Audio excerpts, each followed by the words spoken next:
Je smutné, koľko lží a nezmyslov sa objavilo v poslednom období okolo novelizácie jazykového zákona. My tu nie sme v polohe krajiny, ktorá má niečo vysvetľovať alebo sa voči niečomu brániť. Pre Boha, máme slovenský štátny jazyk. Slovenský štátny jazyk je jazyk, u ktorého očakávame, že každý jeden občan Slovenskej republiky ho bude ovládať.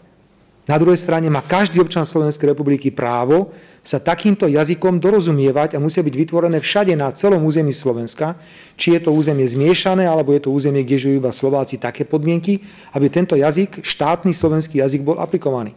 To sme zase kde? To my máme teraz bojovať za svoj vlastný slovenský štátny jazyk. My sa máme brániť za to, že ľudia majú právo na Slovensku používať slovenský štátny jazyk. Sme na Slovensku.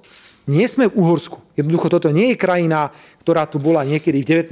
storočí. Je tu suverénna krajina, ktorá má svoj vlastný jazyk.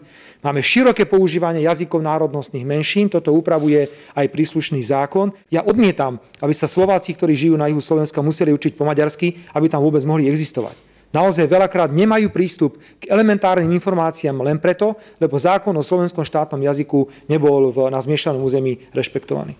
Ja sa domnievam, že to, čo robí vláda Slovenskej republiky a vládna koalícia, je suverénne, legitímne, zákonné a spravodlivé. Nikto neobmedzuje používanie jazyka národnostných menšín na Slovensku. Ja som nenašiel žiadne konkrétne výhrady, ak sa pýtate takto, vo vzťahu k tomuto zákonu.